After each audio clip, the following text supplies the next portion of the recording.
Welcome back to DIVEBOMB IndyCar podcast. I'm back at home. IndyCar was back at Detroit. It's been a manic weekend. We're going to have a lot to discuss this episode, Archie. I'd say the best race of the year, not in the way I wanted it to be the best race of the year, but it was the best race of the year. And that's our fifth weekend in a row of on-track action at least. So it's been a crazy couple of weeks. We end off this little, very fast streak here at the streets of Detroit with classic Detroit carnage. So, a bit of a crazy one, but anyway, it's been a rampant 5 weeks. How are we doing? Yeah, thanks, Dan. Five successive weeks. I mean, I'm finding myself in need of a bit of a rest and a recharge, and I've been sat 4,000 miles away from the action in my basement, glued to my laptop and TV. I can't imagine, really, for the teams, the drivers, how brutal this stretch must have been. I mean, obviously, it's an incredible stretch, as we often liken it to Christmas, that old analogy, but it's no doubt brutal. It's been pretty epic. It's been obviously a pleasure to be covering it all, but yeah, pretty exhausted now. A couple of weeks until Gateway, which is early Monday morning our time for the race, which is wonderful stuff over in the UK. But yeah, I think this was the most proper race we've had on this new Detroit track out of the three. It wasn't quite the mayhem of others, but we still had the mayhem, and yes, we will unpick it all here. It was more organised mayhem this time. I think whenever we go to this track, which we'll get onto the end because it did receive an extension, we're always going to receive mayhem, but maybe this one was a bit more controlled in comparison to previous years. I think the difference this year is you didn't get the cautions on the restarts, which was the real problem in the last couple of years. You get a restart and you go straight back to yellow and you'd be like, oh. Last year was insane. I forgot how insane it was. We have 47 of the 100 laps under caution last year. Only 19 this year. So an actual race was able to play out, and I think it probably was the best of the year so far. That doesn't necessarily mean we are going to be particularly strong in our praise of the track, and I don't think some of the drivers have either. But yeah, it was decent, and Kyle Kirkwood was super impressive to take the win. Yes, as you said, it was Kyle Kirkwood victorious for the second time this season and to his success at Long Beach earlier on the season. I'd like to say it's the weekend that the championship has turned around because Alex Palou scored minimum points. It probably isn't quite yet. He still does have a 90-point lead at the top of the standings, but it was a minimum score for Palou. And hey, we had a different winner. Well, I say different winner. We had somebody who wasn't Palou win. It wasn't a different winner somehow. We're still, 7 races in. We still only had 2 winners, which is... It's weird. It's so weird. It's been a really unusual start to the season to be 7 races in, and obviously we've had the Palou domination, but to still only have 2 winners and another guy who, despite not being like a clear kind of second place guy in the championship, as we've said quite a few times, because everyone else has been so inconsistent. I think Kirkwood's now emerged as the proper second best driver so far this season, just not quite reflected in the points. Obviously 500 got points taken away from him with the penalty, but yeah, to still be 102 points behind Palou third in points. As we said, it was Kyle Kirkwood's success on the streets of Detroit. And it was a bit of a weird one because even he admitted that Colton Herta probably should have won that race, and Herta was retrospectively quite unlucky. I think Nolan Siegel sort of stuffed him over a little bit because, of course, Herta took the pole for the second year at Detroit. But Kirkwood sort of got a knack for doing this on street circuits where he stays in contention, he stays in the mix. And it was like Nashville a couple of years ago where just a slight bit of fortune went his way and he pounced upon it, and from that point didn't look backwards. And I know Kirkwood doesn't want to describe himself as a street course much, and he is slowly becoming one. I think all his career podiums on street courses at this point, it's something I think it must be. So, yeah, he's getting a knack for becoming a street course much, whatever he might say. But it's super impressive that he's able to do this on such a consistent basis. And Andretti have always been strong on street courses. That's no secret. I've seen what Colton Herta can do on street courses. But Kirkwood's really sort of developing his own skill set and has really developed himself into one of IndyCar's best drivers, and once again proves that, because once he's out the front, he always looks very assured, very comfortable. And yes, I said maybe Herta got a bit unlucky, but Kirkwood capitalised on that.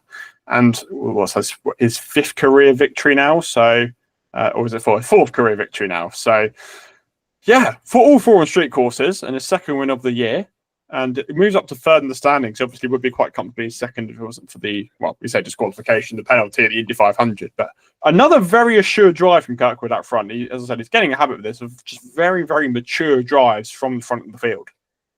I think piggybacking, first of all, off your point about he looks really assured leading, I remember him saying this, I think, after 2023, that, when, as we made a lot of, his two top fives in that season, the first season with Andretti, were two victories. But he'd said after that he felt really comfortable leading, and it was kind of improving when he wasn't leading. And obviously he's developed consistency-wise massively over the last 2 seasons and continues to build on that. But it was funny, he was asked about, in the press conference after the race, what kind of meshes between him and street courses style-wise, and he doesn't know. He just takes to them like a duck to water. And I mean, it felt like he was front and centre from the very start of the weekend. He led first practice. We'll get onto the travails of that practice session later on.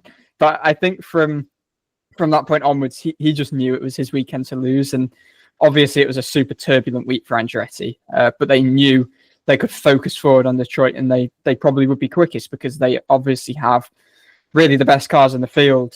On street courses, Herta also led second practice and then took pole, obviously Kirkwood winning. So it was dominant from the team. I think it was probably a good sign that Kirkwood came away from qualifying very frustrated with finishing third. He broke a toe link on a lap that I think he felt was good enough for pole. So he was pretty annoyed with that. But yeah, the start of the race was interesting. Obviously, it's a super long run down to not turn 1, turn 3 at the start. But he overtook Malukas, but then kind of got shuffled out by Lundgaard, Palou, some proper wheel banging. But he knew that it was really important to get back past them really soon. So made some really kind of aggressive, decisive moves to retake those 2 positions, move up to second. And he admitted, they were pretty low percentage moves. Then obviously tried to undercut Herta, didn't quite pull that off, but that was when Siegel's dive bomb on Herta came. And yeah, Kirkwood admits he thinks Herta should have won. I agree that Herta didn't really do anything wrong, but I'm not totally sure I agree. I think I just felt like Kirkwood was the quickest driver all weekend. I think his race pace was inspired really when he got past Herta, courtesy of Siegel almost putting him in the wall. And I just felt like, especially when Kirkwood dropped down to 4th, courtesy of one of the late cautions that shuffled 3 cars fortuitously into the lead, he dispatched of them within 3 laps. And he just had, his pace was just so superior, I think, to anyone else in the field. Again, built a gap there. Even after the late red flag, built the gap again, kept his cool, kept focused. I really liked that from him.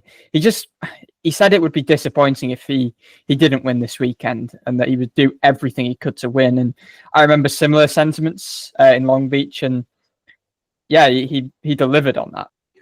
And I think we probably deserve to touch on Colton Herta because, as I said, Kirkwood sort of admitted he thought Herta should have won the race. And Herta really isn't getting much luck this year, is he? Every single week, something seems to happen which seems to be his downfall. It is his first podium of the year, so it is still something to take away.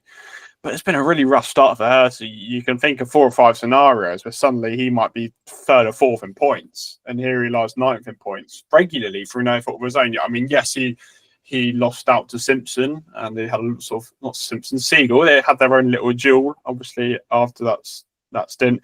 Was Siegel over aggressive? I guess he was fighting for position, had every right to do so, but I'd also see Herta's frustration from his side of the cockpit, because at the end of the day, Herta was not Siegel's race.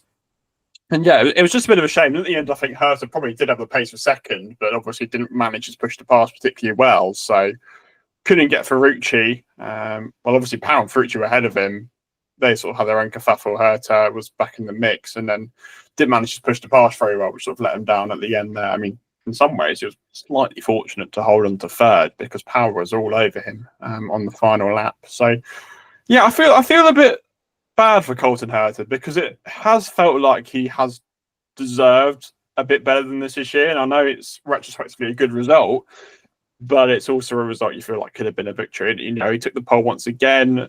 I know Kirkwood obviously made his own mistake, which did cost him the pole. Herta didn't make such mistakes. And it still felt quite a mature drive from Herta, which is something which a lot of people have noticed, that his maturity has definitely increased. He's not throwing it in the barrier now every time he gets frustrated and tries to make up amends for that. He's not doing that anymore. But yeah, as I said, just feel a bit bad because nothing's really going his way at the minute. Yeah, off the top of my head, I mean, it feels like the only race other than Thermal, which was his previous best finish of the season in fourth, where there wasn't some sort of adversity, whether misfortune or. But this does feel like a weight lifted, because as a collective, there were just so many mistakes, whether Herta on track or just in pit lane seems to be where a lot of the woes were coming. So, I mean, he's still 154 points behind Palou in the championship. He's still down in ninth. There's no chance he's going to win the championship. And I mean, as I said with Kirkwood, even he feels like it's a battle for second rather than a battle for the championship, regardless of. I think just the fact that Palou can still lead by over 90 points after an incident and still essentially be able to miss two races shows just how almost unassailable it is already before even the midway point. But I think for Herta, I think it has been a really frustrating start to the season. I think the entire group has been kind of quite down with, obviously been one of the quickest drivers in the field throughout the season, and execution's just been woeful, really. I'm really interested by the dynamic at Andretti because, Herta's always been the guy. And as I said, Kirkwood still says that even though Kirkwood's older than him, weirdly, obviously much less experienced in IndyCar still, that Kirkwood looks up to Herta. But I feel like just pivoting back to Kirkwood, this has been I don't know, it feels kind of like a coming of age season. I know last season was his best to date, but he didn't take wins. He kind of feels like he's put together the peak performance that he had in his first year with Andretti in 23 with the consistency he developed in 24 as well. And obviously, I think he lost out on somewhere between 20, 30 points, having, driven up to sixth in the 500, losing those points, only picking up 5 in the end, being moved to the back of the field. So he could be a little bit better off Kirkwood. But yeah, this feels like a season where he's really kind of establishing himself as a complete IndyCar driver in the way that Herta kind of has. Another thing that Kirkwood said is that obviously Herta's very solidified in the series. And I feel like this is definitely the year where, I mean, I didn't have any doubts about Cal Kirkwood. I don't think many people did really, but obviously coming into IndyCar with one of the best kind of junior resumes in the US that we've ever seen, this feels like the season where he's really having that validated, being the clear second guy to Palou, really, given everyone else has been so wildly inconsistent. It's kind of mad that Kirkwood's still third in points, having taken 2 wins. But yeah, obviously the penalty Indy kind of feeds into that. It's probably just worth mentioning Marcus Ericsson, who was a bit off it this weekend, didn't make the Fast 12 while his teammates were clear pole contenders, and then did have a failed damper in the race, but still finished outside the top 10. So he's got more to find, given what the clear kind of elevated ceiling is for Andretti. Well, it still isn't the Ericsson that the Ganassi Ericsson we speak about, and I know he had damage and we can't hold too much against him, but even so, he was never really in the mix. And one of my favourite things to say, which is you make your own luck, and fundamentally, if Ericsson qualifies better, is he in that sort of mess at the back where you can get in those pile-ups? And I mean, Ericsson doesn't. It's felt like he hasn't qualified particularly well at times. Especially on street course way, didn't have a particularly good long bitch either when the other two seemed quite far ahead of Ericsson pace-wise. So it's becoming a bit of a recurring theme where on weekends the team looks strong, Ericsson is a bit nowhere. So, and look, we're now, 7 races in after the 500 penalties. He's only got 1 top 10 all season long, and I think we're now looking at questions over Marcus Ericsson's seat. Especially considering Dennis Hauger with Andretti is absolutely demolishing the Indian X field. Just kind of something to think about, because he's like guaranteed to be an IndyCar next year. I don't see any world in which Hauger isn't an IndyCar, and I'm not sure Andretti will want to lose him. So I don't know what Ericsson's contract situation is, but I feel like so often we see Herta and Kirkwood. I know obviously Toronto last year, and then Long Beach saw them sharing the front row, and probably would have been the same thing in Detroit as well. They're going tit for tat with each other, and both seem very kind of to match each other. They're both obviously prodigious talents, and Ericsson's just, he just seems to be lagging behind. And this is a second year in which he said that, in previous voyages, especially when he was with Ganassi, second years where he comes into his own, and he hasn't come into his own, and we're not seeing anything like the reliable Marcus Ericsson that got 3 successive 6th place finishes in the championship with Ganassi. He lies 19th at this point in the season, A few people who's behind the standings, by the way: Kevin Simpson, Christian Rasmussen, Rinus VK, and Graham Rahal are all drivers who's behind in the standings 7 rounds into the season. So, yeah, be interesting to see what happens with Ericsson actually, and the next 3 or 4 races it feels a bit do or die for his Andretti career. But let's move on to the other podium finisher. It was an All-American podium for the first time since Mid-Ohio 2020, which Colton Herta won, ironically. I think it was an Andretti 1-2-3 as well, actually. But anyway, we're getting off topic here. It was Santino Ferrucci who finished second is it his first career podium? How pedantic do we want to be on this podcast? And no, it's not his first career podium because he's finished in the top 3. Well, I know they don't technically do a podium at the 500, but it's still a podium. It's the first time he's left an IndyCar weekend with silverware. We'll say that about Santino Ferrucci.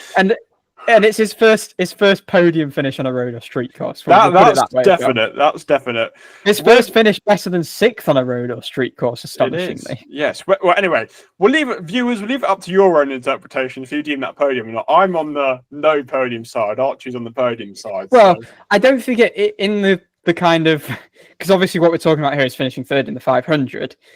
It's not a podium in terms of the event, but I think if you look kind of wider at his record, it counts. I think the statistics count it as a podium, so it probably is. But anyway, I know there's going to be some pedantic viewers out there, so need us to clarify that straight away. But anyway, we'll be back on to Santino Ferrucci's race, where he did finish second, that is his best career result. That's completely clear. He obviously got a bit lucky, and I think he was the first to admit that. There was obviously a caution with 33 to go, whatever it was, and conveniently Ferrucci had pitted about 2 laps before. The rest of the field had to make the final stops, and Ferrucci came out leading the pack because everyone else had to pit apart from him, Kiffin Simpson, and Marcus Armstrong. So obviously the restart, Kirkwood was always going to get him fresher tyres and just a better race car. And I think Ferrucci got done by, was it Power as well, quite quickly. He was dispatched up by quite a few. And at that point, you think, okay, maybe you do well to get a top 5 here. Then the other caution came out, gave him an opportunity to save a bit more fuel and keep a bit more of his tyres. And from that point, Ferrucci was pretty racy. I thought, okay, he might get a podium here. Held his own against both Colton Herta and Will Power and ended up with a 2nd place. Had to make some moves towards the end there. So, Ferrucci obviously did completely luck into the result. There's no way, I don't know where he was running before then, but he did completely luck into the result. But at the same time, when he was placed in that situation of 120 laps where he did need to show himself, he did a good job at it. And you feel like 2nd place is probably the best he could have got. So, yeah, well done to Santino Ferrucci, best career result. And we spoke a lot before the Indy 500 of how bad the season's been so far for AJ Foyt Racing, and now they've got 2 2nd places in a row. So things are starting to turn up a little bit. Malukas had a good weekend as well, actually, until he obviously punted Palou. But it's 3 top 5s in 2 races for the team. So pretty good going, and maybe that form that we sort of saw from him last year is starting to come back. Yeah, I did like that Ferrucci, to be fair to him, completely owned the fact that he got a bit lucky. There was no point playing it off as otherwise. But at the same time, they gambled along with Armstrong and Simpson on a bit of an earlier final stop, probably with the knowledge that at the end of the day, if a caution comes out, you are suddenly in a position where you're going to lead the race. So, yeah, you've got to give a bit of credit to them in that respect, I think. But to be fair to Ferrucci as well, who wasn't giving himself that much credit and said it was pretty much all down to the team, he lost telemetry. So he was having to make the calls on exactly when to pit in terms of not being under threat from running out of fuel. So that was also impressive, I think, from his side. But basically, yeah, just to extend what you said, Dan, that, okay, he lost a couple of positions. He was never going to fend off Kirkwood. Yeah, Ferrucci obviously lost that position, lost out to Power, but I think he admitted the red flag fell at a perfect time when Herta may have got him. And I think if he'd fallen behind Herta as well, it could have been quite a different outcome, and the podium could have been a bit of a long shot. But the red flag really allowed him to regroup. I don't think he knew exactly how things suddenly came back alive after that. But yeah, he fought back on Power to take 2nd, was kind of under pressure from both Power and Herta behind, and managed to kind of put them both into each other's clutches almost. And yeah, in the end, finished 2nd, having, I think, defended extremely admirably and extremely creditably. So, yeah, he earned it once he was in the position, as much as I think he said that he maybe had raced to about 11th and possibly was going to finish in the top 10 anyway, which from starting down in, I think, the low teens he started was a good enough race anyway. But yeah, that was impressive. And yeah, just to echo as well what you said on Malukas, I mean, he, off the back of finishing second in the 500, goes and puts it on the front row, which was a stellar performance. All of a sudden, these questions are being raised about, okay, is this the David Malukas that is going to end up with Team Penske? Because there's still no confirmation on Will Power's future, and there's suddenly been this real upturn from Malukas and I guess Foyt as a whole after this pretty anonymous, tricky start to the season throughout May, and they've kind of just really harnessed that momentum and carried it. And as you say, this is exactly what we saw from them last year and more. This is kind of what these last two races have been what Ferrucci predicted before the season, saying we'll regularly be fighting for top 5. So I don't know why it's taken so long to arrive, but David Malukas did have a bit of a theory that kind of working, from his perspective, this being a new team, having kind of the whole of May to bed in with his team and really get to know them has helped. So here's what Malukas had to say actually on this upturn for Foyt, and also a bit of an update on where his wrist is at, because obviously we're 16 months on for his accident now, and he admits it might never be perfect again. Obviously a really strong 500, but the season before that maybe hadn't been where we'd seen the team last year on Santino's side. So what are the improvements that maybe had to be made from those first 5 rounds of the season? And are you confident now, especially with the momentum coming from the 500, that a bit of an upturn could be seen? I've kind of said, throughout the entire start of the season, that we really are looking forward to the month of May because we're with the team for an entire month. We can really build on the car and work on the chemistry of each other and really understand what we want and start building some momentum for the second half of the season. And I feel like that's kind of what's happened, and it's something that I've experienced on my first year in IndyCar, where really things didn't turn around for me until the month of May, and that's just kind of, I think, being with the new team how it is. So we've made really good improvements with the setup and different things that we wanted throughout the month of May, and I think it's going to be shown for us this week. Spoken a lot about your kind of journey over the last, I guess, 16 months or so. But I'd like to ask kind of, how is the wrist now, and what are you kind of having to do to maintain that, and maybe where it was compared to pre-accident? Yeah, that was another thing beginning of the season, first few races, kind of having a little bit of a struggle bus there. I had another surgery at the end of last season to clean up some scar tissue and get more movement out of it. And so obviously going back into the car, no matter what PT or training I can do, nothing's like the real deal. And hand kind of got a little bit beat up on those first few races, but it's at a good state now, or there's no more pain, and it's pretty much at the maximum it will be. I obviously have a little bit of movements that's never really going to come back. It is what it is, but we've done a good job with moving things around in the car and kind of getting things to what I like, and had to change my driving a little bit, and things are good now.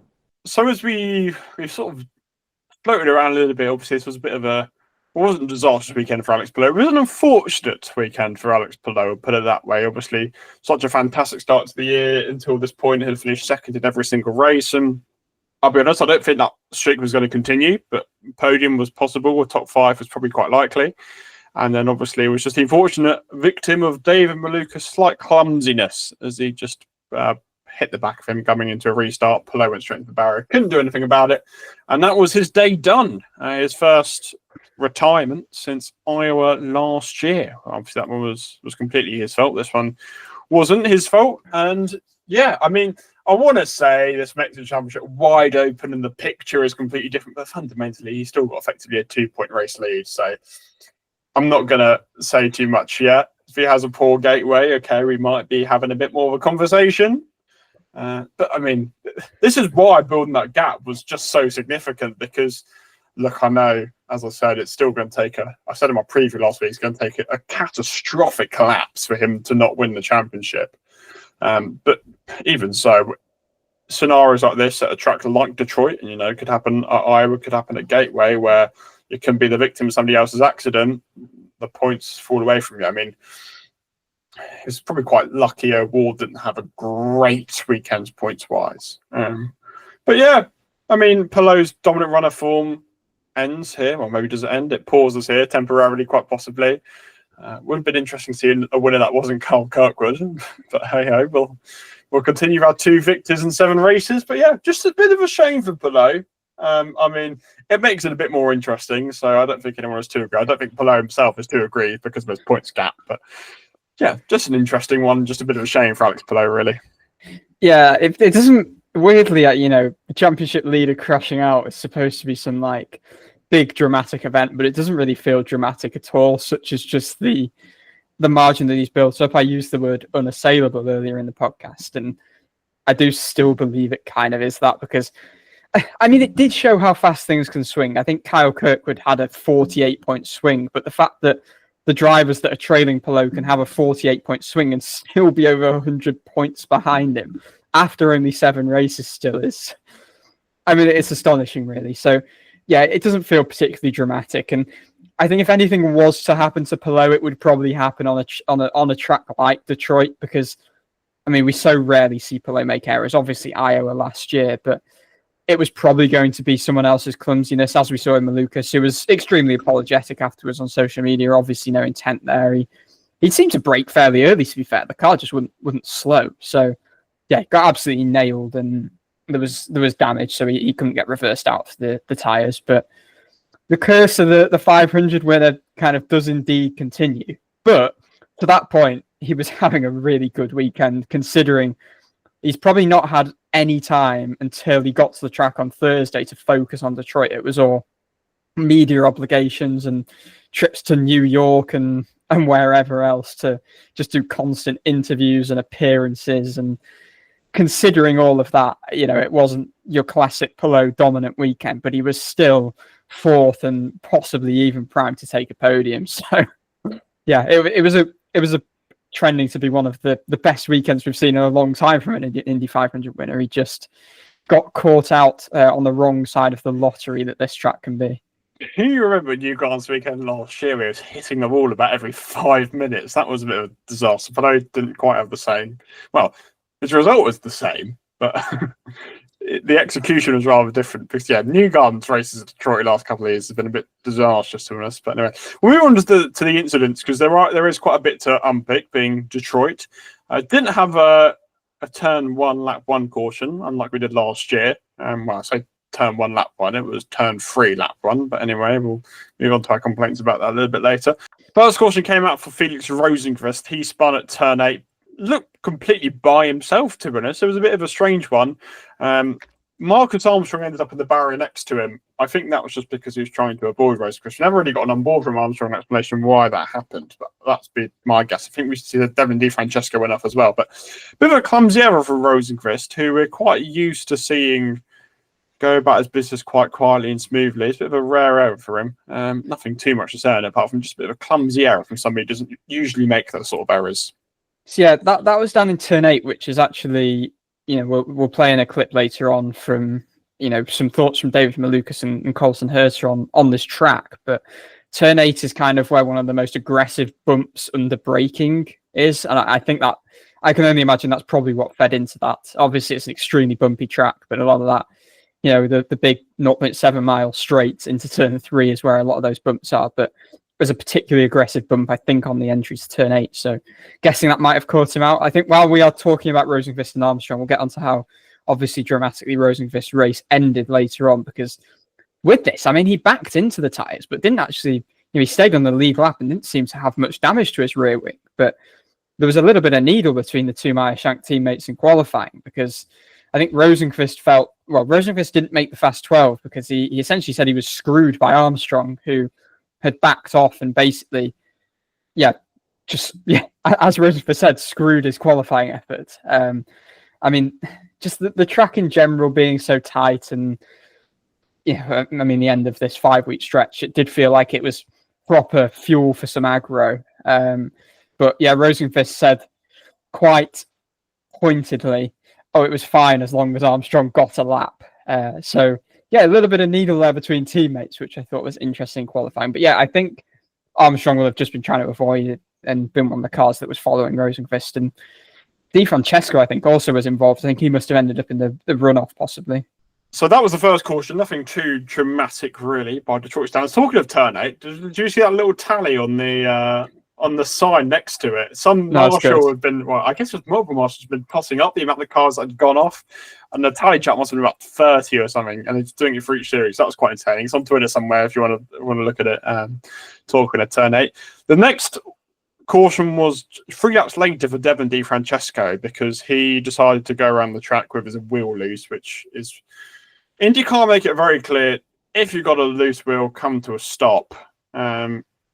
It's happened a few times, and Di Francesco actually got penalised for this for causing an avoidable yellow.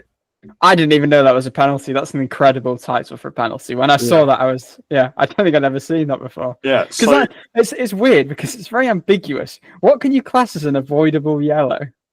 What, going around knowing full well that your wheel's loose? Yes, that's clearly an avoidable yellow. But I wonder what like the upper threshold is for what an avoidable yellow is. Well, surely like any time you cause contact, which like Malukas caused an avoidable yellow by bumping below into the wall. So yeah, to be fair, that's a good point actually, because that just goes down as avoidable contact. But what if you make a mistake and end up in the runoff? Is that an avoidable yellow because you ran out of talent?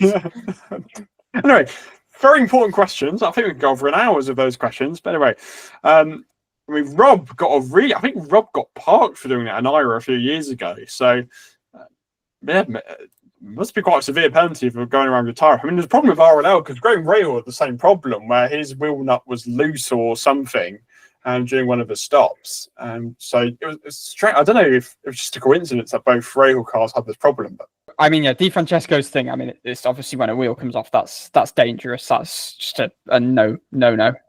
But Rahal, I mean, I think up there with Colton Herta, he's got to be like the most unlucky driver in IndyCar because he had another really good weekend, but you know he got himself into the fast 6. He qualified 5th ahead of Palou, but some very strange engine penalty because of the engine issue he had on carb day at the 500. He was basically penalised because it was an unapproved engine change, but the wording says once an Indy 500 engine is fitted to the car, removal prior to the Indy 500, as Rahal's was on carb day, is an unapproved engine change unless it is replaced for repair.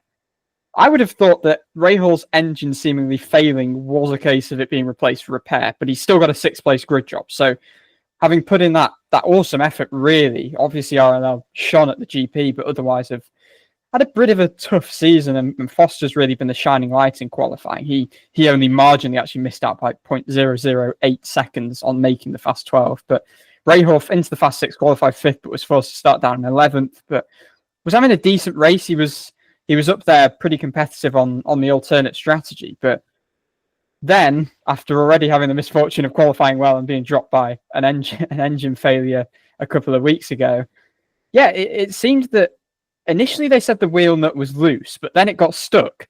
And he'd already had an issue on warm-up, but apparently it was the left rear in warm-up, and then it was the right rear that had a stuck wheel nut in the race. So I don't know what has gone wrong there, but RLL have had some, absolute disasters in the pits that, I mean, for Rahal, just, again, denied of another good result. And he's so unfortunate, isn't he? The good news is we can add this to our Graham Rahal catalogue of strange issues that nobody else has ever seemed to have. On Di Francesco's loose wheel, again, don't ever drive a loose wheel in IndyCar drivers if you're listening, because you'll get an avoidable caution penalty, which is a new one to us. I've got to say, Rossi also got the penalty for missing the weight thing or being late for the weight thing. That is my favourite penalty of all time. It's just such a random penalty. It's the second time this year we've had it. But as I was going to say, there's another tweet I saw, which is the best thing about IndyCar is when they cut to a camera shot of a loose wheel without any context rolling around the track. And I've got to say, it's so true. It's second, actually, to turn one of the Indy 500 when there's a crash and they zoom out and zoom back into the crash. That's my favourite camera shot, but the loose wheel of no context is my second one. So the Rob Iowa one was the best a couple of years ago because it was genuinely like following the track, like the curvature of the track. That was unreal. Do you remember the one of Indy 500? Was 21. It was 21 because Rahal of all people had crashed, and Daly just punted his wheel about 100 meters down the backstretch. We'll go on to the next incident, which, as you said, was a loose wheel. It happened 46 laps later. It was Callum Ilott in turn 1, just come out the pits, and his wheel was clearly loose, which meant he couldn't turn into turn one. And he just went into the barrier, and then his wheel came off after he went into the barrier. So it's a bit of a shame for Rylock, because he actually qualified relatively okay by Premier standards in 17th. And then, yeah, just had to lose. I mean, with the way this race panned out, he could have ended up anywhere and he would have been all right. So, yeah, I mean, this one is a bit different to Di Francesco's, because Di Francesco, he got all the way around to like turn 4 by the time his came off, didn't he? Which meant that he'd gone all the way down the long straight. So with Ilott, this is kind of, I don't feel, I mean, there's obviously negligence in that they let him leave the pitch with a loose wheel, but he couldn't really have done it. He had no idea. So yeah, that was pretty brutal for Prema. They're still, I feel like they're left searching a bit on road and street course, a bit of a come down after the 500, and obviously the 500 being the one race where you expect them to struggle the most is the one where they shone the most, and it's kind of road and street courses where you expect them to be most adept, where they are struggling the most. Schwartzman qualified down in 22nd. As you say, Ilott's qualifying was decent. He was running fairly well, actually, kind of in the mid-teens, and Schwartzman ended up finishing 16th, courtesy of kind of all the attrition behind him. But yeah, pretty big contact for Ilott, actually. There was quite a lot of damage there. So that was disappointing. But yeah, it was an all right run, but Prema have been nothing more than all right so far, other than obviously the 500. Then the penultimate caution was the one we've sort of mentioned a little bit, which was Malukas sort of quite clumsily running to the back of Palou, which is a bit of a shame because Malukas, again, probably in podium contention again after qualifying well, as you said, and then just had the bit of that clumsy error. He got a stop and go for avoidable contact in the end for that. The final caution, which was a lot more dramatic, was yet another strange RLL failure. I don't know what they're doing there to their cars to get all these bizarre failures. But anyway, it was Louis Foster's time to get the Rail McLaughlin-Kanaan Racing bizarre failure of the day, and that was his right front sort of suspension wishbone just completely collapsed down the straight. I don't know if it was the bumps or something, but it just completely collapsed, catapulted him into the wall, quite heavy on the right, and there was where sort of the wall was sort of going inwards a little bit, which could have made it quite an even bigger accident. Thankfully, well, not thankfully, he hit the wall and then hit Felix Rosenqvist, who neither of them could have done anything about it, and then both had quite a hard hit. Foster got out under his own steam, which was great because he had quite a big impact. But Rosenqvist obviously knew nothing about it and ended up quite awkwardly in the barrier. He said he hurt his leg and actually had to be stretchered off. Thankfully, IndyCar medical passed him in the end. But it was a bit of a crazy day for Rosenqvist. The race ended off with a monster accident, which caused a red flag. Yeah, I mean, first off, I am just glad that both are okay because they both, I mean, Foster and Rosenqvist, they both ended up kind of just sitting on the side of their car for a bit because it was well, at the end of the day, multiple big impacts for both of them. And you did hear immediately one of them radioing. It's quite hard to tell with the radios who actually is speaking because they don't have like a team radio graphic or anything. But it was Rosenqvist who basically said that, I mean, he said I think he couldn't feel his leg, and obviously in impacts like this, because the cockpits are so tight, they do kind of hit their knees, and Foster was cleared immediately. Rosenqvist had a bit of a longer evaluation, but I think he was cleared. So I think it was just that initial kind of hit of his knee. But yeah, it was multiple huge impacts for both. I think Foster's, as we record here on Monday, posted pretty scary onboard because, I mean, he comes to a very abrupt, I mean, the hit on the back of Rosenqvist is very abrupt, obviously, after he's already had the impact with the right side wall. But then Rosenqvist as well.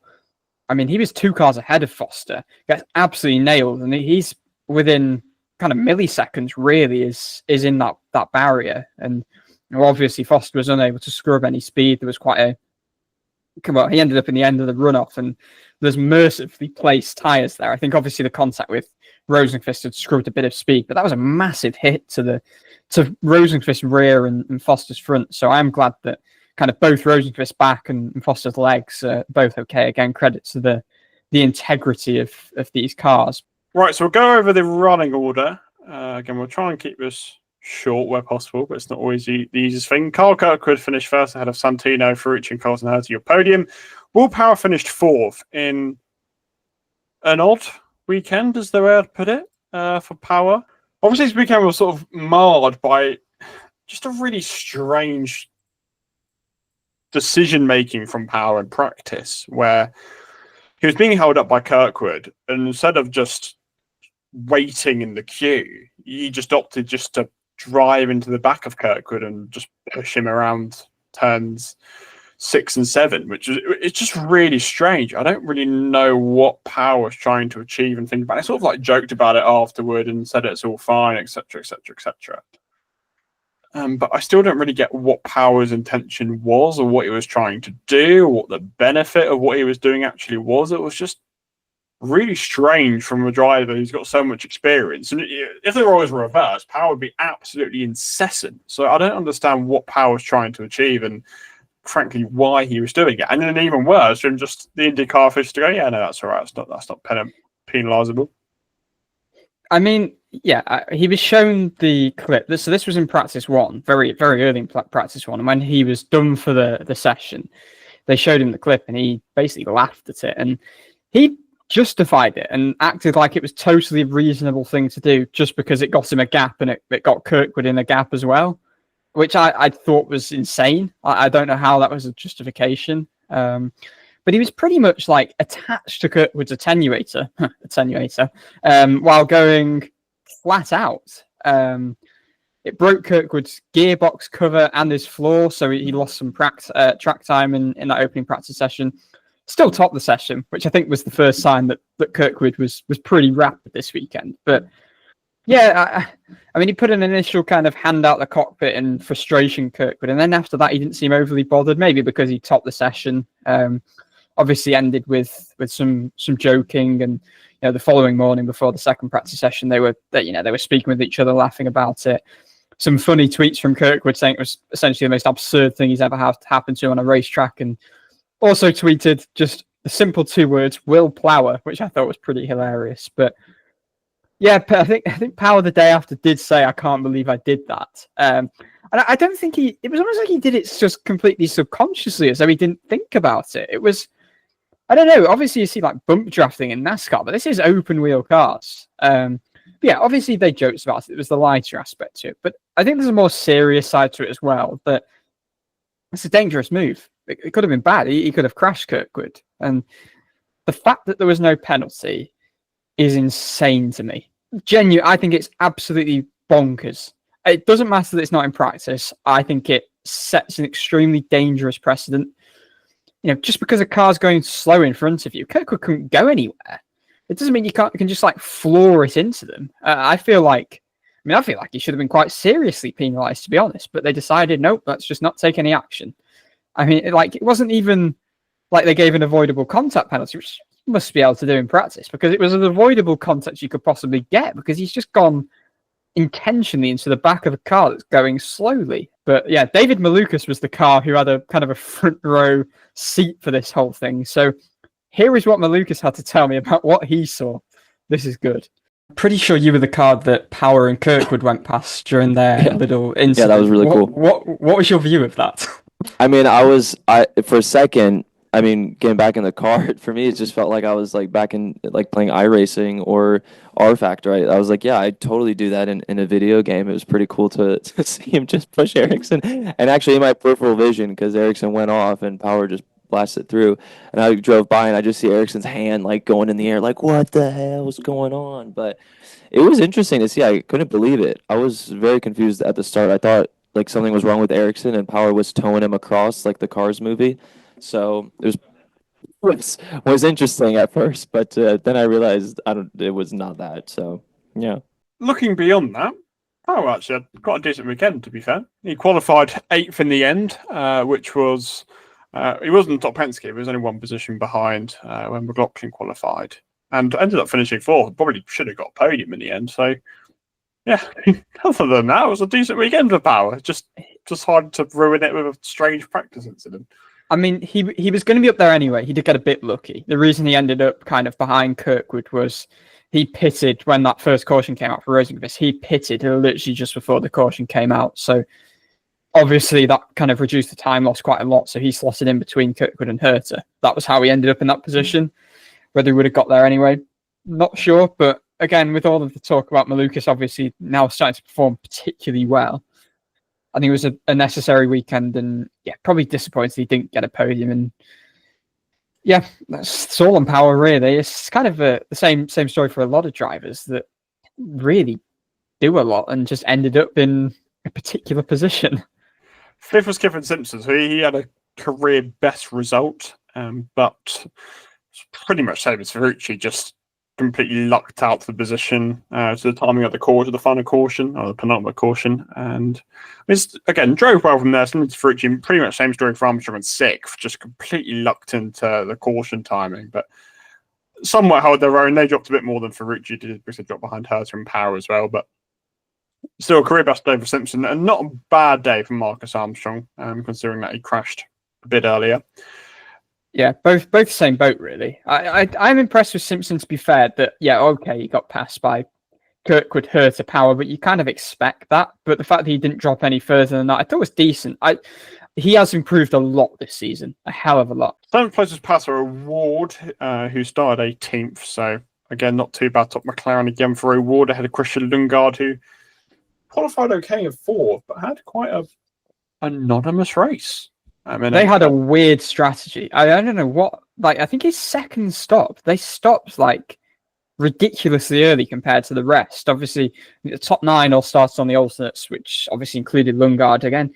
Very reliable, just getting himself in that kind of ballpark. More so, I think, consistency-wise, impressive than O'Ward, who's been pretty streaky, I would say, this season. Yeah, Lundgaard, their second stop off the primaries, they did a really, really short stint, and that basically just wiped him out of contention because he was right there with kind of the Andretti duo. So unsure about that. But I mean, there was a media bullpen interview with O'Ward after the race. We'll get on to a bit about some of the pretty fiery comments he made about the state of the track. But he also said that kind of it's essentially one of the worst weekends he's had in terms of actual performance. So the fact that he ended up in 7th was fairly impressive.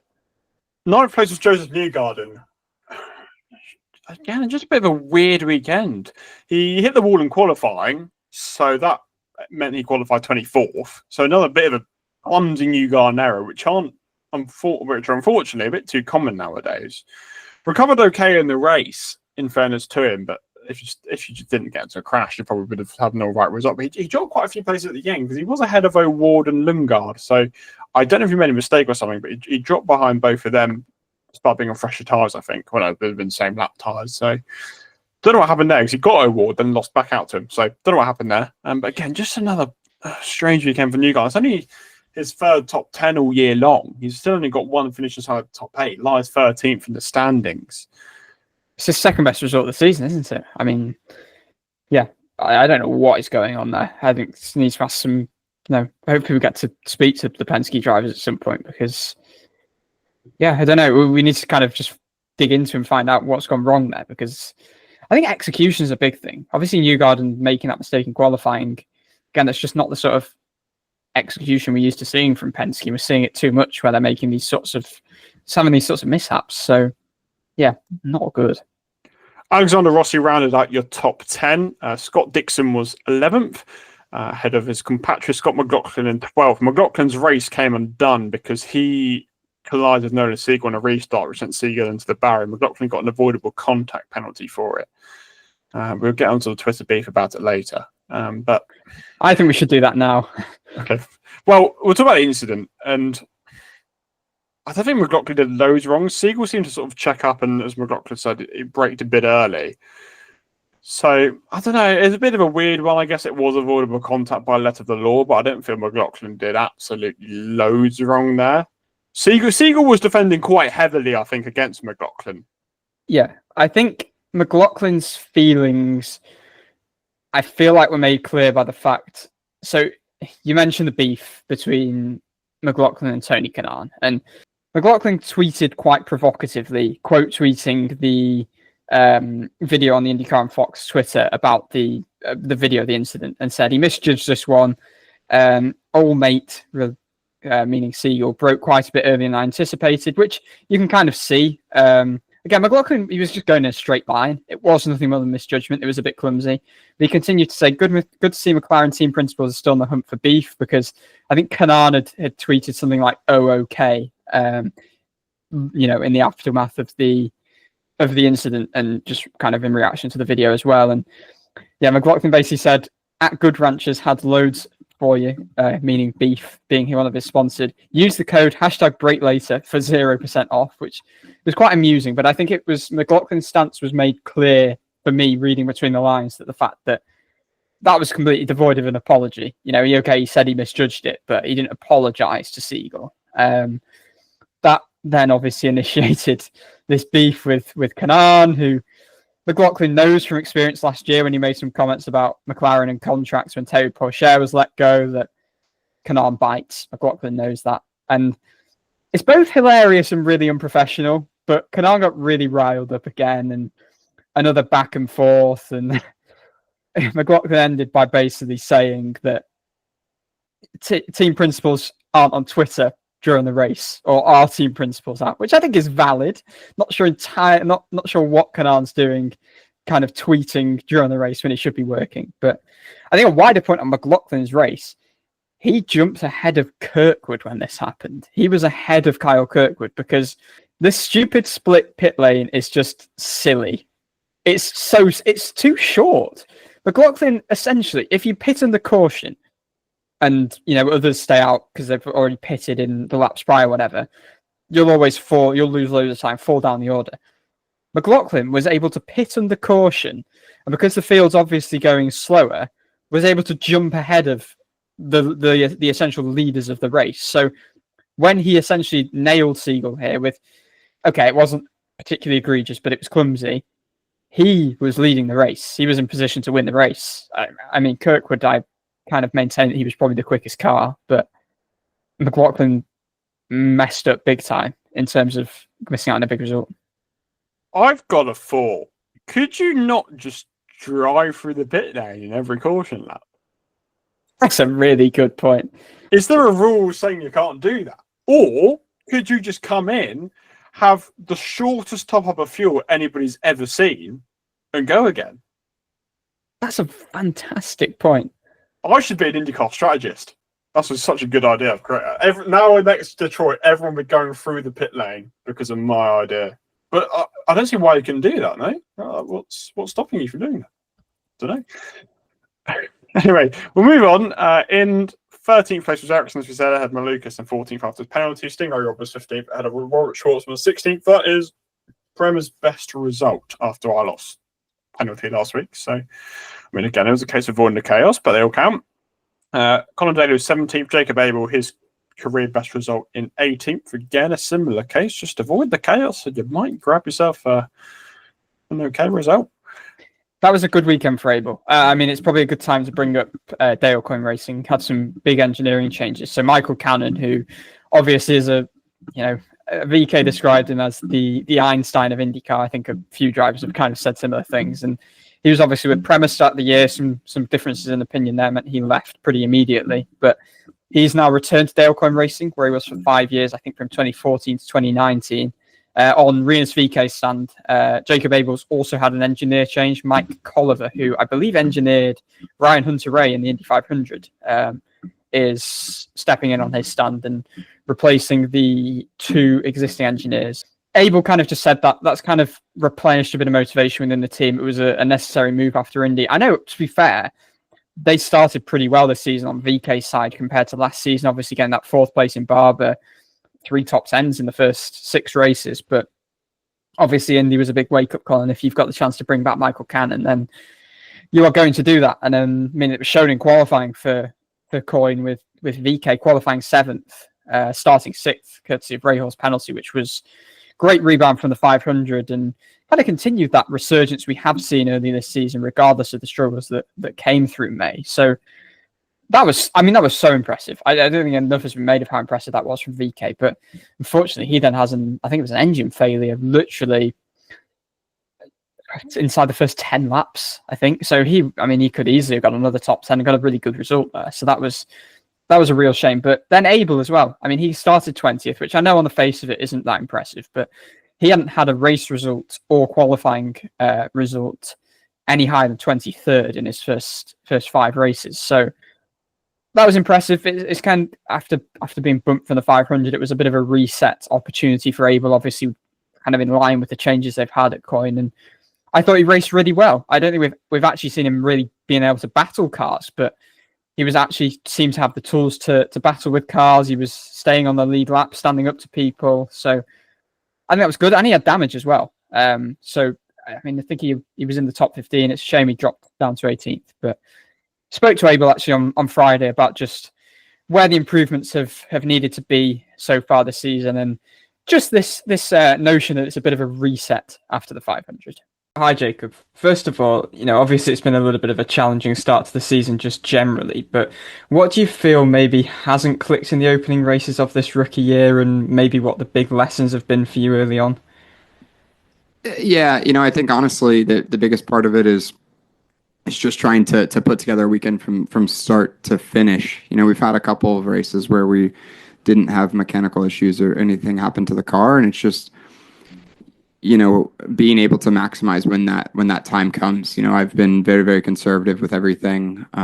Especially the weekends we've had issues, which has unfortunately been a few of them at this point. So it's just trying to stay positive as much as I can. I think learning the technical side of things, the in laps, the out laps, pit stops, hitting your box, all of that is important. I think I've learned a lot. Even though the results haven't really showed or really haven't even been there at all, truthfully. So yeah, we're just kind of gathering building blocks. I've had some good stints, some good at times in races, and it's just trying to kind of hang my head on those and learn what I can from those, so that once we do all piece together, it'll be good, and we'll get some good results. And obviously, looking at the engineering reshuffle that you've had, does that kind of provide almost a bit of a reset, and almost would that help to remedy some of the specific things that maybe have been shortcomings so far? Yeah, absolutely. It's relit a bit of a fire in me as well. It's just kind of a bit of a fresh start. I think you see it in the whole entire team. The attitude this weekend is different. At Indy, at the 500, as a team, collectively, we kind of hit an all-time low.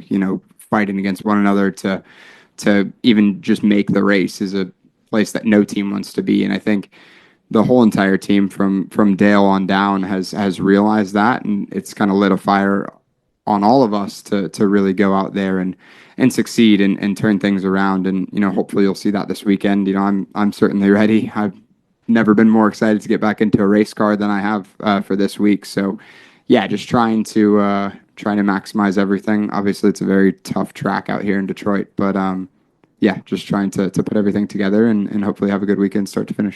And then the drivers who were laps down was Siegel. Obviously had his contact with McLaughlin. He had a pretty difficult weekend because he had an issue in qualifying, so he effectively didn't run in qualifying either. So it was a really rough weekend for Nolan Siegel all round, actually.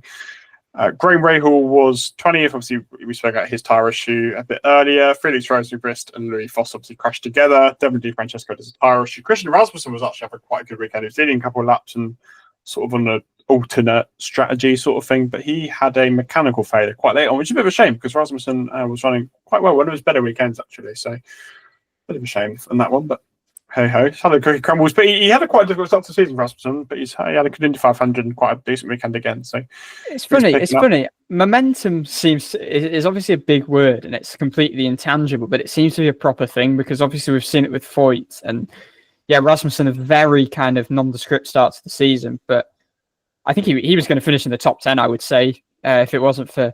he had that really close call, obviously, where he struck the wall after his... I guess it was his second pit stop. Managed to survive that, but yeah, he was leading that alternate strategy and was having a good day. He outperformed Rossi all weekend, which we haven't really seen so far this season. And then Rossi somehow finishes 10th, which I don't quite know how that happened.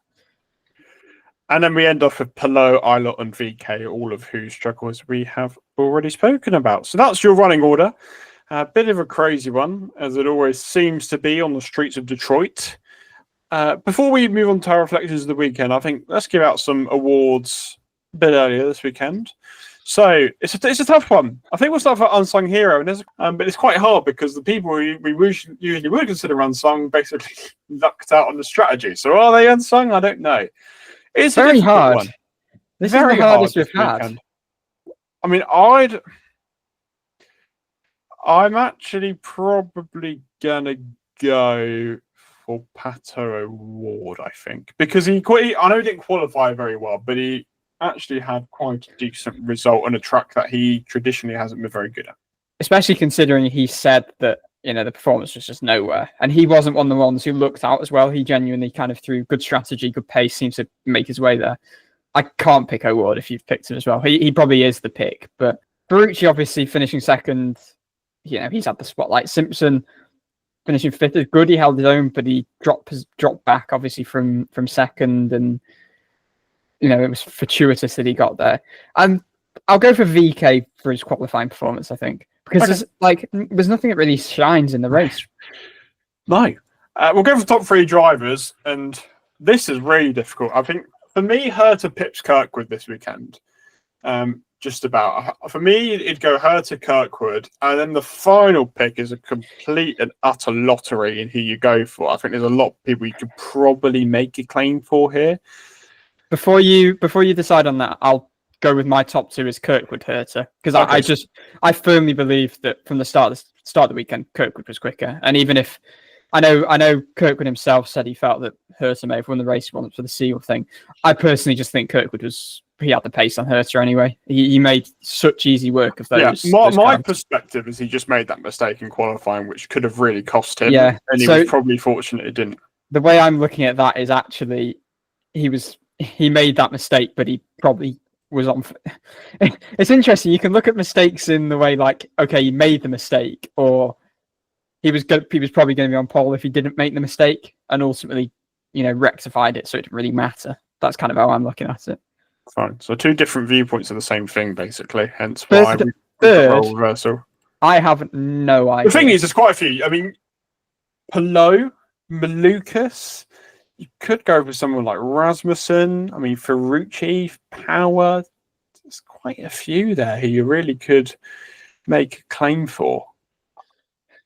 I'll probably go. This is so difficult. I actually think I might say Palou here. Yeah, I'm also tempted by Palou simply because of the Indy 500 hangover, which, okay, he didn't, he wasn't in his same field-topping form, but he was still running fourth and was going to finish fourth if he wasn't punted by Malukas. I'm going to be boring and agree with you, I think. Fine.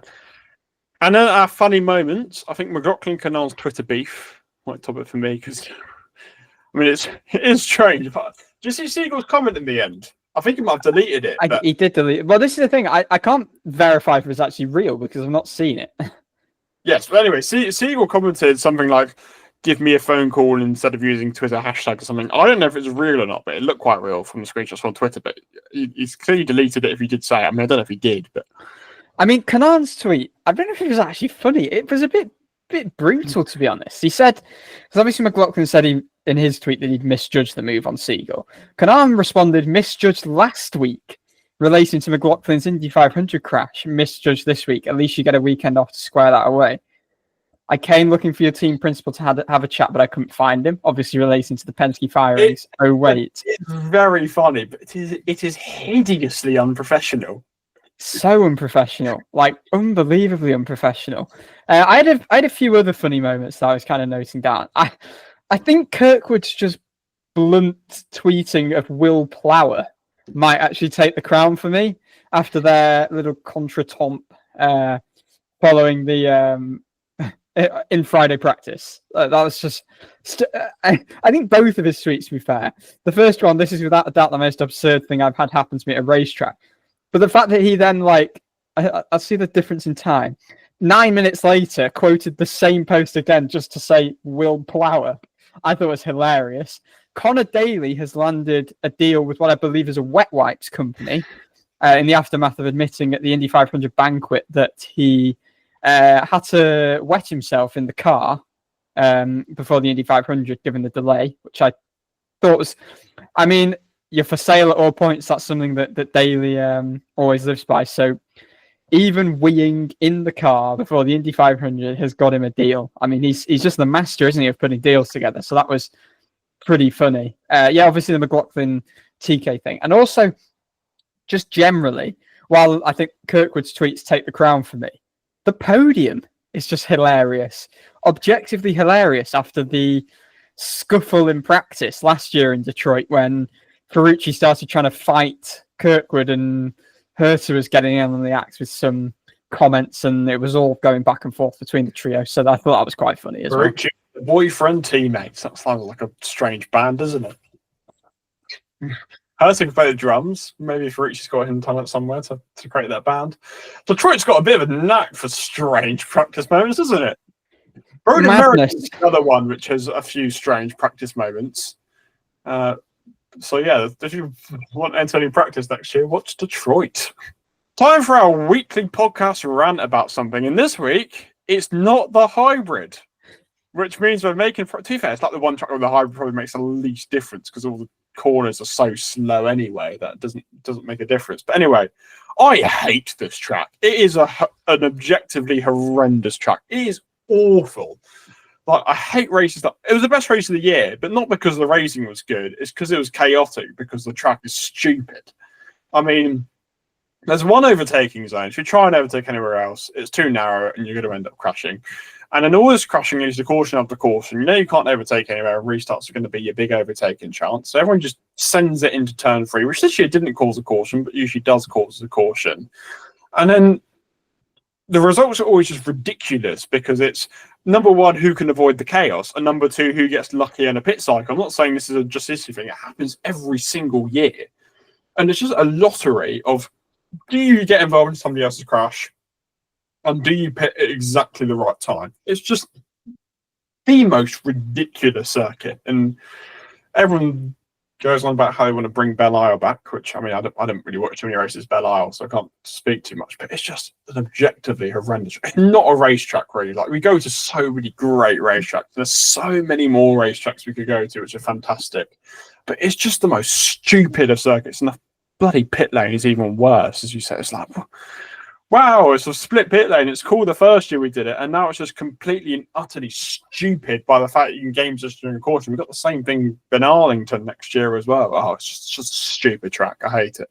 So I keep alluding to this media scrum that O'Ward was a part of. If you want to check that out, it's on David Land's YouTube channel. And O'Ward essentially said, as part of that this track is horrible. He said that essentially you're just Mickey Mousing around, which I thought was quite funny. My opinion, yeah, it's not a great track, is it? It's a 1.6 mile track. The straight makes up 0.7 miles. There's not even 1 mile's worth of corners. There's only 9 corners on the entire track. Most of them are 90 degrees. A lot of the track's too narrow, really. That's why you get a lot of the chaos. I didn't think it made much sense changing the restart zone to turn 1 this year, to be honest. At least with turn 3, okay, it's at the end of a long straight.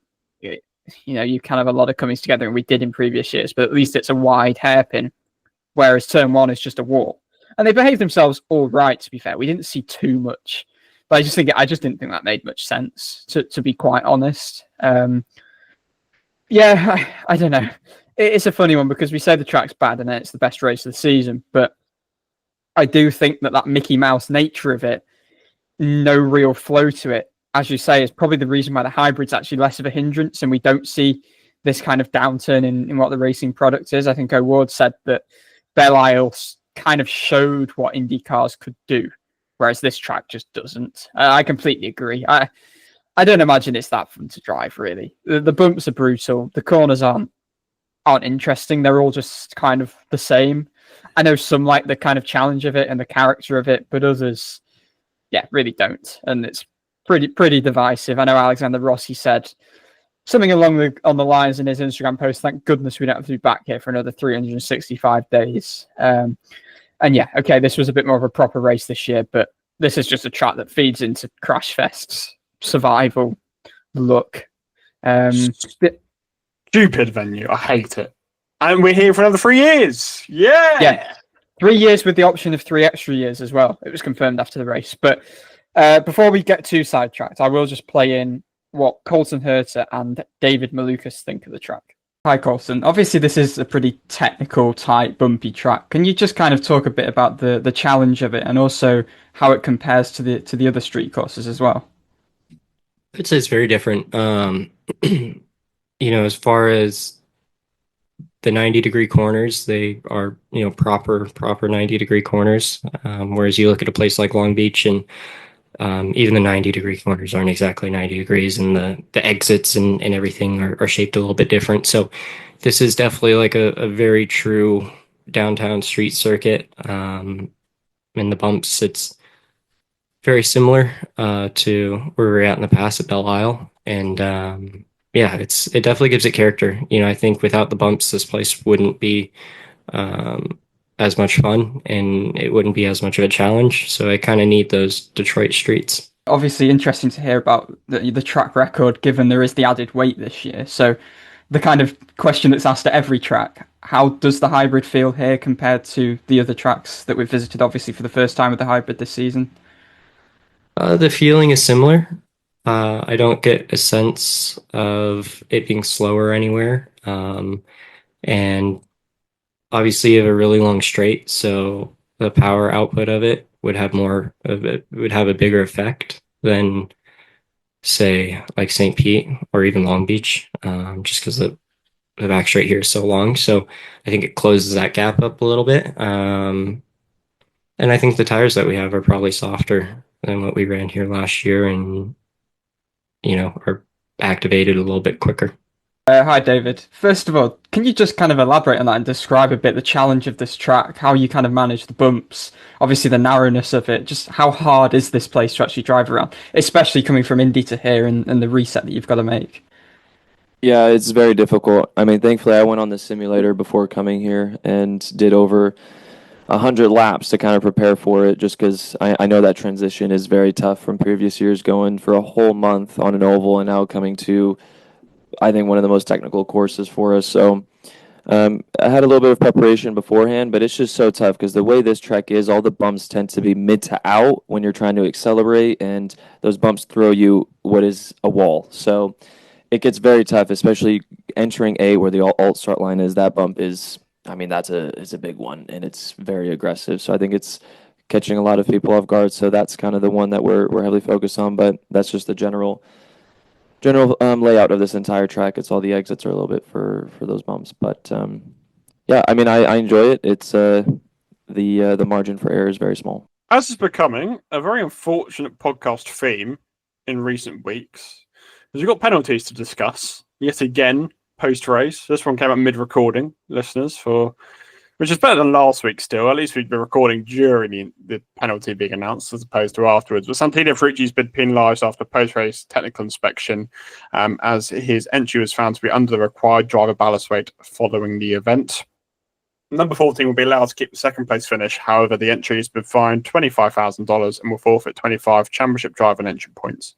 The bonus point for leading a lap also is not awarded. The number 14 is ineligible for engine points and prize money associated with the race. So it's a bit of a weird penalty. From what I gather, Ferrucci's driver ballast was underweight, but his car was overweight. So the actual overall weight of Ferrucci and the car was acceptable, but the maths doesn't quite add up in the way that it should. So, bit of a shame for Ferrucci, because obviously the big thing about the weekend would be the points side of it, and he's obviously lost the majority of those points. He lost 26. Keeps his position like Ericsson Kirkwood did last week, but just has a little bit of a sour side to what had been a good weekend. It's just a bit unusual. I don't. Obviously, we literally had none of these technical inspection failures before the Penske saga in Indy 500 qualifying. Then we have the one after the 500, obviously, with Kirkwood, Ericsson, and Eilert. And there's questions raised there. Are they suddenly being more attentive? Is it taking this Penske thing to be a wake-up call, which isn't a good look? And I think Doug Bowles did an interview with Marshall Pruitt for Racer and had said that, he essentially had said that, it's not changed anything. It's just routine things. But then for a week later, that's to have another thing happening. That's 3 weekends in a row now we've had some sort of penalty for a failure. It does raise a question as to whether yes. I think the main thing is, what have they been doing before this? If they're suddenly finding everything at this sort of frequency, surely it's not just chance that things are being picked up on now in the aftermath of the whole Penske drama. I don't know. It's obviously all speculation. I don't want to get too deep into the speculation. Right, we'll move on to predictions. I unfortunately don't have the results this week for the podium predict tournament, so we have an off week next week. So I will come back to you all with the results of that next week. However, we will do the Fast Six predict tournament. We once again went very, very, very, very similar in our predictions. So I went for, as a reminder, Alex Palou, Colton Herta, Felix Rosenquist, Marcus Ericsson, Scott McLaughlin, and Carl Kirkwood. And you went for Lundgaard instead of McLaughlin, if I remember correctly. So 4 for you and 3 for me in that case. So I think you're now ahead by 2 points in the standings. I wanted to verify that. But I believe you are 2 points ahead of me in the standings now. So still relatively close. And obviously Gateway next week, which isn't a Fast Six, so it'd be the fastest 6 predictor tournament. Doesn't quite have the same ring to it, but hey ho. But I think that is all from a pretty manic Detroit weekend until we find out there's another penalty in 5 minutes' time. But I'll be back with you. I'm knowing at the rate IndyCar's going at the minute, but let's hope not. But anyway, we finally have an off week after having on-track action to recap for goodness knows what, 5 weeks in a row. We're almost at the midpoint of the season. It does come up with you very quickly, doesn't it? It always says the season starts off far too slowly before the Indianapolis 500, and after then, it just doesn't stop. So we do have a week's break. Not quite sure what's on the agenda yet, but obviously there will be something next week at the very least, and then we'll head to 2 races at Worldwide Technology Raceway and then Road America, and then we have another 4 weeks of on-track action in a row. So crazy times. The season flies by at this sort of time. It's weird, isn't it, after such a just agonizingly staggered start to the season with those 3 3-week breaks to suddenly be in this just mad stretch of 5 successive weeks of cars and track. Then, yeah, as you say, next month we get to this phase of 5 races in 4 weeks. So doesn't slow down much. No. Let's hope the championship battle will heat up in those races. I mean, as Kirkwood said, it's a lot of tracks Palou goes to now, which is good at, but there is also not a lot of tracks that Palou isn't good at anymore. So it's like, every track he's going to go to, he's going to be good at. But he's never won Gateway. Road America's won once, was it in 23? So I don't know. We'll see how it pans out. I mean, I don't make any predictions because we always curse ourselves with these podcasts about predictions, but so we won't do anything stupid, I think, this time around. But anyway, we'll leave it for this week. A bit of a crazy one, as we said, and hopefully more calmer waters in upcoming weeks. But for this time, thanks very much for watching, thanks very much for listening, and we'll see you next time.